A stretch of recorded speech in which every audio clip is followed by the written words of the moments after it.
Hi kids, we are going to talk today in Sunday school, or whatever day you're watching this video is fine, about a story that's from Matthew chapter 9, and this is about helping people, which, as you know, is a big theme in our Bible, especially in the New Testament when Jesus is, we're focusing on Jesus because that's what he does. And this story in particular is about Jesus instructing his disciples to help people and giving them the power to do that. So I'm going to read that story to you first, and I'm going to read to you from the Poverty and Justice Bible, which if you've already watched the Time for Children this Sunday, I give you some background information on. And if not, that's okay. You'll hear about it on Sunday.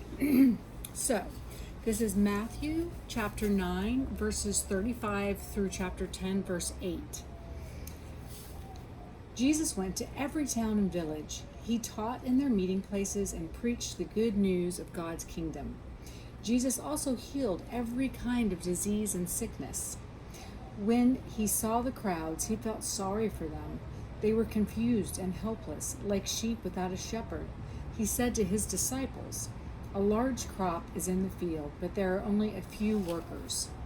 Ask the Lord in charge of the harvest to send the workers to bring it in."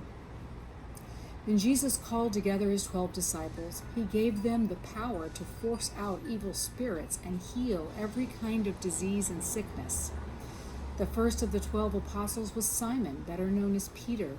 His brother Andrew was an apostle, and so were James and John, the two sons of Zebedee, Philip, Bartholomew, Thomas, Matthew the tax collector, James the son of Alphaeus, and Thaddeus were also apostles. The others were Simon, known as the Eager One, and Judas Iscariot, who later betrayed Jesus.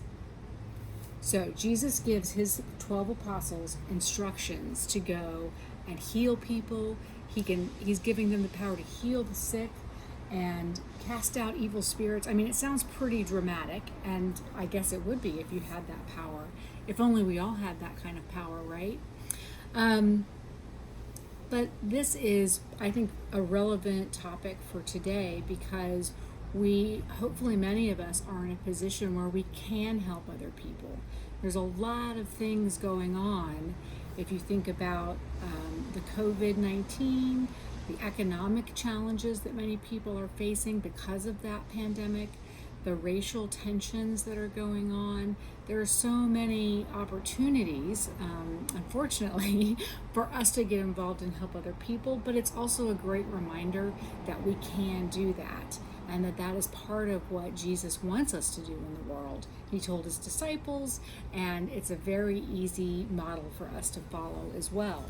And I'm sure you've already done it. As part of our church, we do this when we make bags for the homeless and hand them out, when we help out with Meals on Wheels food delivery and things like that. So this is not a new concept for us, but it's one that we consistently need to be reminded of, and especially in times like this. Maybe some of your parents even gave blood a few weeks ago when we were doing that at Covenant. So that's another way to help people.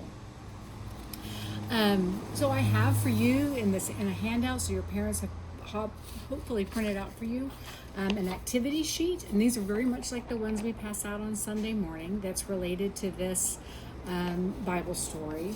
And so there's a coloring section. There is a section on the back where you can draw something based on this prompt up here and then finish this drawing. I would love for you guys to bring these to Kids Corner on Tuesday and show me what you've created. And if you can't attend, maybe your parents can scan them in and show them to me so we can talk about them and share them with the people who can come. So the drawing is, imagine you're sitting with a meal with Abraham and Sarah with the promise of a new baby, and angels share this amazing news. What do you see and hear? And then finish the drawing, you're drawing the 12 disciples and yourself as the 13th person among them, listening to Jesus's instructions to heal the world. So hopefully you guys will enjoy that.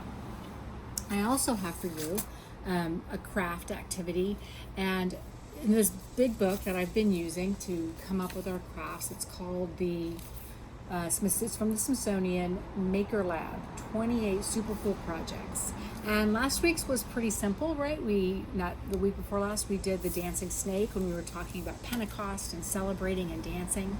So this week, because we are talking about healing, I'm going to ask us to do something a little more complex. We're going to make a breathing machine, right? So this is something specifically if you are someone who has coronavirus, you have trouble breathing, your lungs are affected by this virus.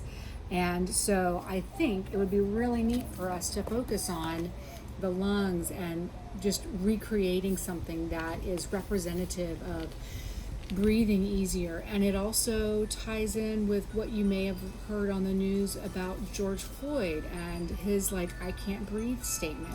Breath is incredibly important to life, obviously. It's not something I have to tell you guys, but I want this to be representative and remind us of how we help people who need help breathing.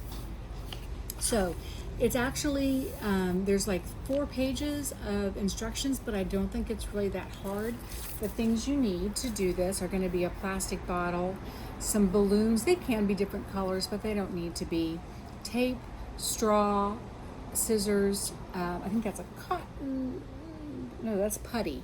So you could probably use Play-Doh or something like that as well. And then this blue construction paper. So I have the instructions copied for your parents to do. I would also love if you would bring these creations to the Kids Corner on Tuesday to show off your breathing machines, because I'd love to see them and see how they work. I have not made one yet. I will attempt one, hopefully with Nora before Tuesday. But it looks like a pretty cool project. So I'm excited to try it out, and I hope you are too. All right, guys, I will hopefully see you on Tuesday. If not, I hope you enjoy these projects and the story and remembering how we can help people. Thank you.